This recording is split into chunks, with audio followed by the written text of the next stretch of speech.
Assalamualaikum warahmatullahi wabarakatuh. Berjumpa lagi anak-anak dengan Bu Andar.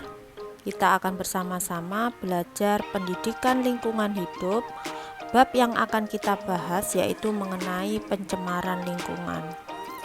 Nah anak-anak, bagaimana kabarnya hari ini?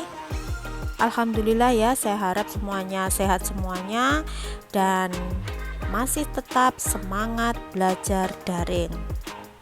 Sekarang masih ingat anak-anak pencemaran itu apa?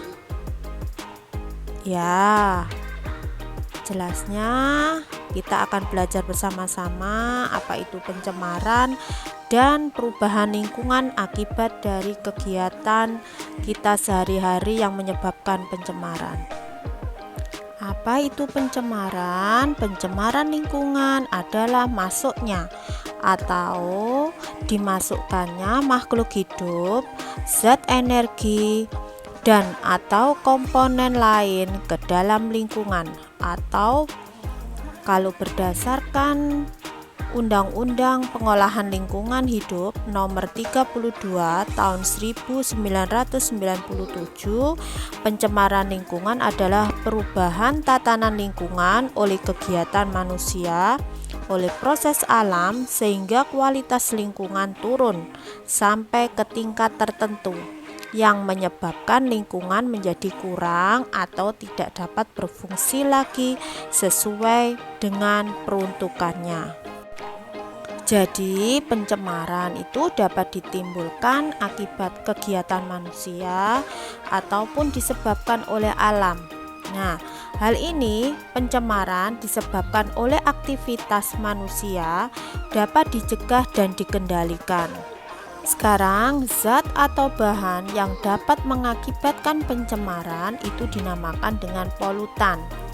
Suatu zat dapat disebut dengan polutan apabila yang pertama, jumlahnya melebihi jumlah normal, berada pada waktu yang tidak tepat, berada pada tempat yang tidak tepat. Nah, hal ini maka dinamakan dengan zat polutan. Sifat polutan yaitu merusak untuk sementara, tetapi bila telah bereaksi dengan zat lingkungan tidak merusak lagi. Yang kedua, merusak dalam waktu yang lama. Contohnya, timbal tidak merusak bila konsentrasinya rendah, tetapi apabila dengan jangka waktu yang lama, ini dapat merusak lingkungan kita, bahkan dapat merusak tubuh kita apabila kita selalu berada dalam lingkungan tersebut. Penyebab terjadinya pencemaran lingkungan tadi diakibatkan paling banyak adalah ulah manusia. Untuk memenuhi kebutuhan hidup, hal ini perubahan lingkungan akibat dari ragamnya kegiatan manusia, yaitu paling banyak yaitu kegiatan pembangunan. Contohnya yang pertama adalah industri, yaitu berupa asap dan debu industri yang dapat mencemari udara, sehingga limbah cair di industri dapat mencemari air dan tanah. Hal ini paling banyak yaitu berada di kawasan industri kota besar. Berikutnya yang kedua adalah transportasi. Sisa pembakaran kendaraan bermotor ini menghasilkan karbon monoksida dan karbon dioksida yang dapat mencemari udara. Sekarang yang berikutnya adalah pertanian. Penggunaan pupuk kimia dan pestisida mengakibatkan matinya mikroorganisme di dalam tanah dan rusaknya lingkungan tanah.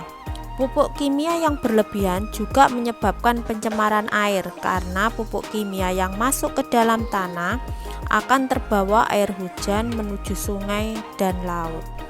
Berikutnya adalah perikanan. Nah, ini kegiatan penangkapan ikan yang banyak dilakukan di Indonesia, yaitu juga berpengaruh terhadap kondisi kualitas air laut. Contohnya yaitu kita penangkapan ikan menggunakan bahan peledak atau pukat harimau.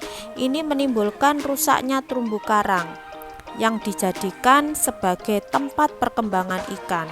Bisa juga contohnya yang lain adalah tumpahan minyak dari kapal.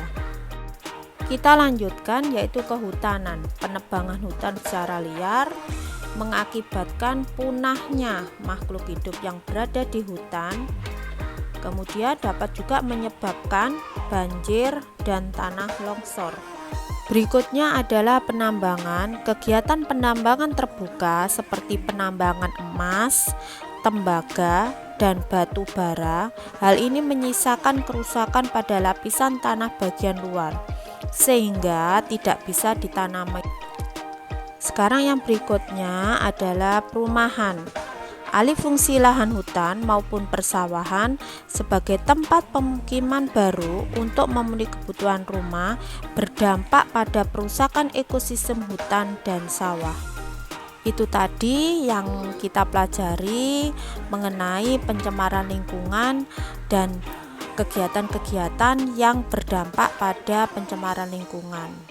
Tetap semangat belajar daring, jaga kesehatan, jangan lupa anak-anak selalu menjaga lingkungan kita. Saya Hira, assalamualaikum warahmatullahi wabarakatuh.